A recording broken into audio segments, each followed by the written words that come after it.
Sir खाली seat तो आ नहीं रही। अच्छा भाई ठीक है। ऑस्किलेटर एक ऐसा सर्किट है जो वांछित आवृत्ति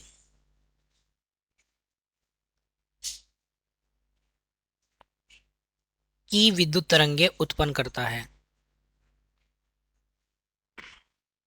ये तो हो गई इसकी सिंपल सी डेफिनेशन कि ये काम ऐसे करता है कि वांछित आवृत्ति की विद्युत तरंगे उत्पन्न करता है। अब देखो, यानी इसका मेन कार्य क्या हुआ? Frequency conversion. सर वांछित क्या होता है? वांछित वांछित आवृत्ति का मतलब होता है डिजायर्ड फ्रीक्वेंसी, मतलब डिफरेंट डिफरेंट फ्रीक्वेंसी जनरेट करना। अब समझ गए? Different okay. डिफरेंट मतलब अलग अलग तरह की फ्रीक्वेंसी जनरेट करता है। मतलब इसका काम ठीक है क्या सर। हुआ? Frequency conversion. अब ऑस्किलेटर क्या करता है? अब यहां हम लिख सकते हैं ऑस्किलेटर के ऑस्किलेटर के कार्य, ऑस्किलेटर के कार्य, है ना?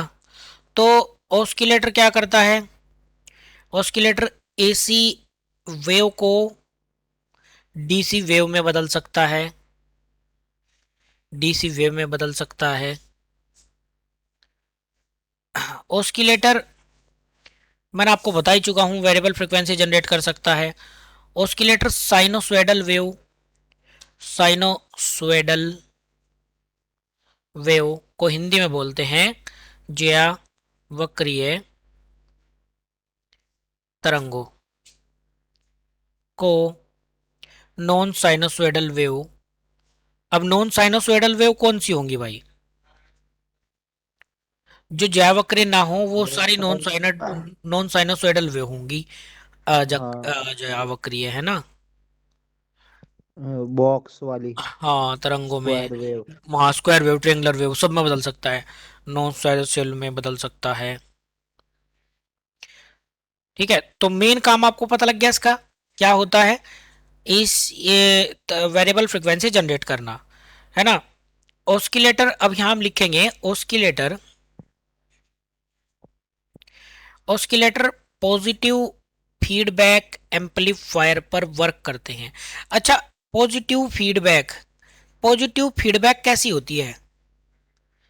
क्या आपको पता है फीडबैक क्या होता है? गुरुजी 360 होती है जो पूरी जीरो से। ये तो उसका इनपुट। कौन हो गया? हाँ जी, मतलब इनपुट। मतलब ये बताओ कि आउटपुट से जब हम डाटा लेते हैं तो वो जी। डाटा हम इनपुट को देते हैं फीडबैक में।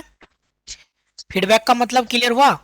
यानी वो मशीनें जो अपनी आउटपुट को इनपुट में दे वापस दे देती हैं, फीडबैक सिस्टम कार्य कहलाती हैं। जैसे आपका फ्रिज है, आपका फ्रिज क्या कर रहा है कि उसको आपने कमांड दे दी कि भाई तुझे जो है 0 डिग्री सेल्सियस मेंटेन करना है। तो जैसे ही टेम्परेचर 0 डिग्री सेल्सियस जनरेट होता है उस फ्रिज के अंदर, उसके चैम्बर के अंदर, वो तुरंत ऑफ हो जाता है, उसका जो कंप्रेसर है वो ऑफ हो जाता है। तो कंप्रेसर को कैसे पता लगा कि यहाँ 0 डिग्री सेल्सियस टेम्परेचर जनरेट हो चुका है? बताओ कैसे पता लगा? एक फीडबैक सिस्टम आउटपुट को इनपुट में फीड करा दे रहा है, आउटपुट को फीडबैक करा दे रहा है इनपुट में। और वो फीडबैक नेटवर्क कौन सा है? वो सेंसिंग डिवाइस होती है हमारी, सेंसिंग डिवाइस होती हैं। जैसे कि सेंसर वर्क करता है तो उसमें सेंसर लगा होता है फ्रिज में। सेंसर का काम सिर्फ इतना ही होता है कि आउटपुट जो मिल रही है डिजायर्ड आउटपुट, उसको इनपुट में फीड करा देना। तो फीडबैक समझ आ गया आपको क्या होता है? अब ये तो था फीडबैक। फीडबैक दो प्रकार के होते हैं, ठीक है भाई? फीडबैक हमारे दो प्रकार के होते हैं, एक पॉजिटिव फीडबैक, एक निगेटिव फीडबैक। एम्पलीफायर क्या होता है भाई? बताओ क्या अजी होता जो है कम एम्पलीफायर? एम्पलीफायर एम्पलीफाई करता है गुरुजी। एम्पलीफायर मतलब वर्धन करता है। जो प्रास को बढ़ाता है। बिल्कुल जी। सही बात है। और बात किसकी चल रही है यहाँ? फ्रीक्वेंसी की। तो फ्रीक्वेंसी का जो वर्धन कर देगा वो एम्पलीफायर कहलाएगा, है ना? तो बात एम्पलीफायर की चल रही है, तो ये पॉजिटिव फीडबैक पर काम करता है। फीडबैक की थोड़ी सी डिटेल यहाँ लिख देता हूँ, है ना। वे मशीन्स जो आउटपुट के डाटा को आउटपुट के डाटा को इनपुट में देते हैं, इनपुट में देते हैं, वह आउटपुट के अकॉर्डिंग इनपुट कार्य करती है। तो वो हमारे जो है फीडबैक नेटवर्क कहलाते हैं। अब फीडबैक नेटवर्क दो प्रकार के होते हैं, फीडबैक नेटवर्क कहलाते हैं। अब फीडबैक नेटवर्क दो प्रकार के होते हैं।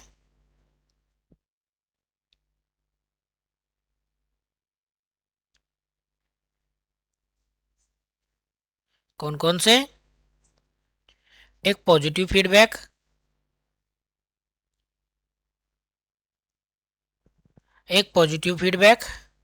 और दूसरा निगेटिव नेगेटिव। फीडबैक। एक बात बताओ, जब आपको पॉजिटिव फीडबैक मिल रहा हो,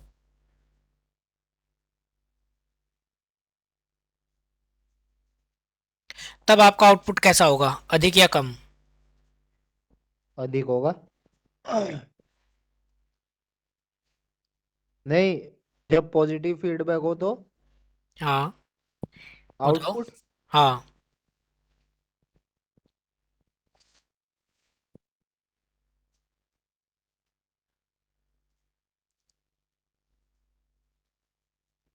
अनंत होगा सर। है।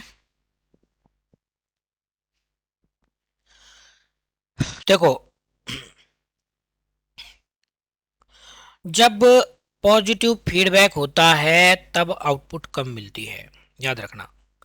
और जब निगेटिव फीडबैक होता है तब आउटपुट अधिक मिलती है। देखो सोचो, जब हमारा पॉजिटिव फीडबैक आ रहा है, प्लस में आ रही है इनपुट, तो वो क्या करेगा, सेंस करके अपनी आउटपुट को कम कर देगा। क्योंकि वो कह रहा है कि भैया डाटा ज़्यादा हो चुका है, तभी तो धनात्मक फीडबैक आ रही है। अगर इसको ऋणात्मक फीडबैक मिलती तो ऋणात्मक फीडबैक का मतलब ये है कि इसको आउटपुट बढ़ानी है, तो आउटपुट बढ़ जाता है जब ऋणात्मक फीडबैक जाती है, और जब धनात्मक फीडबैक जाती है तो आउटपुट कम हो जाता है। तो ये थोड़ा सा फीडबैक नेटवर्क पर दो क्वेश्चन थे, एग्जाम में आ सकते हैं। अब जो ऑस्किलेटर होता है वो पॉजिटिव फीडबैक पर काम करता है, यानी जो आउटपुट है उसको कम करने की कोशिश करता है, यानी एक तरह से ये हाई फ्रीक्वेंसी को लो फ्रीक्वेंसी में कन्वर्ट करता है। एक तरह से high frequency convert to low frequency किसका काम है? ऑस्किलेटर का। इतनी बातें आपको समझ आई? ऑस्किलेटर क्या होता है ना, ये सब काम कर सकता है। जो ऑस्किलेटर फ्रीक्वेंसीज के आधार पर बनाए गए हैं, यहां पर मैं लिखूंगा ऑस्किलेटर्स का वर्गीकरण। ऑस्किलेटर का वर्गीकरण ऑडियो फ्रीक्वेंसी ऑस्किलेटर भी कहलाएगा। ऑडियो फ्रीक्वेंसी कहां से कहां तक की होती है भाई? 20-25 हो है जी। 20-25 क्या? वो हो जाएगी जी। के क्या किलो में, ये किलो में किसी को स्टैंडर्ड किलो पता है कितना होता है ऑडियो फ्रीक्वेंसी का रेंज? 20 किलो हर्ट्ज के आसपास ही 20 होगा से जी। 20 किलो हर्ट्ज तक होता है very sir. Good, very good. 20 से 20 किलो 20 से। हर्ट्ज, हाँ जी। बिल्कुल सही बात है। उसके बाद दूसरा, रेडियो फ्रीक्वेंसी की रेंज, रेडियो फ्रीक्वेंसी ऑस्किलेटर कहलाएगा। इसकी रेंज कहाँ से कहाँ तक मानी जाएगी? 20 के एच जेड से 30 M H Z. M H Z का मतलब? Mega hertz megahertz. होता है। बिल्कुल सही, मेगा होना चाहिए। बिल्कुल सही। Very high frequency oscillator 30 mega hertz से 300 मेगा हर्टज तक होते हैं। चौथा होता है हमारा ultra U L T R A. Ultra high. आज का वीडियो मोस्ट है भाई, फ्रीक्वेंसी ऑस्किलेटर। ये होते हैं हमारे 300 मेगा हर्ट्ज से 3 गीगा हर्ट्ज तक। इस वीडियो को मैं पब्लिश कर दूंगा, जिसे भी देना चाहो दे दियो, कोई दिक्कत नहीं है। Micro microwave frequency oscillator. तो माइक्रोवेव की जो फ्रीक्वेंसी मानी गई है वो 3 गीगा हर्ट्ज से 30 गीगा, और नहीं, 3000 गीगा हर्ट्ज तक, 3000 गीगा हर्ट्ज तक मानी गई है। ठीक है, तो ये कुछ इसके ऑस्किलेटर के वर्गीकरण होते हैं फ्रीक्वेंसीज के आधार पर। बाकी अगर हम ऑस्किलेटर का देखेंगे तो ऑस्किलेटर कैसे, कितने प्रकार के होते हैं भाई, कोई बता सकता है? 3 होंगे जी।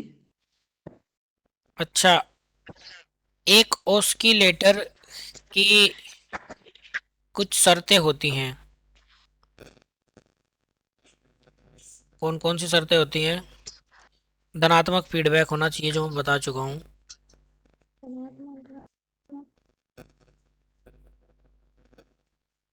धनात्मक फीडबैक होना चाहिए। दूसरा, जो लूप गेन होता है, धनात्मक फीडबैक का जो लूप गेन होता है वो ए बीटा इजकल टू 1 होता है। ये गेन होता है एक तरह से उसका, फीडबैक गेन, इसको बोलते हैं फीडबैक गेन। तो फीडबैक गेन इसका 1 होता है। तीसरा,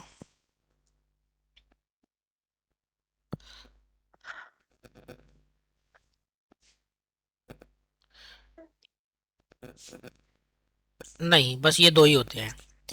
और इसे बरखासन बरखासन का प्रतिबंध कहते हैं।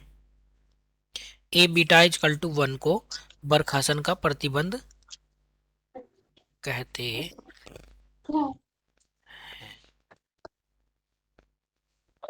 माइक बंद माइक बंद कर कर लो लो, मेरी यार, आवाज अगर नहीं आ रही पीछे थी। से आपके जो है परिवार की आवाज आ रही तो है भाई।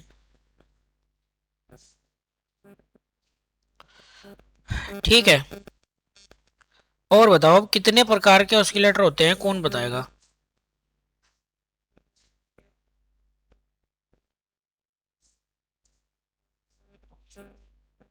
बताओ। 2 प्रकार है सर जी। 3 नहीं होंगे क्या? एलसी, आरसी और क्रिस्टल। उससे पहले भी 2 प्रकार के ऑस्किलेटर होते हैं। कौन कौन जी, से भाई?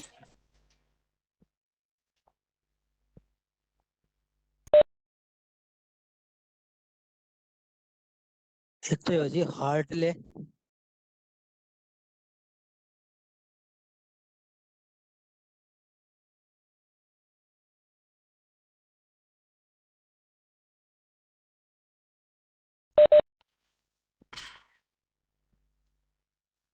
पता लगा भाई कितने प्रकार के ऑस्किलेटर होते हैं? है भाई, ऑस्किलेटर 2 प्रकार के होते हैं।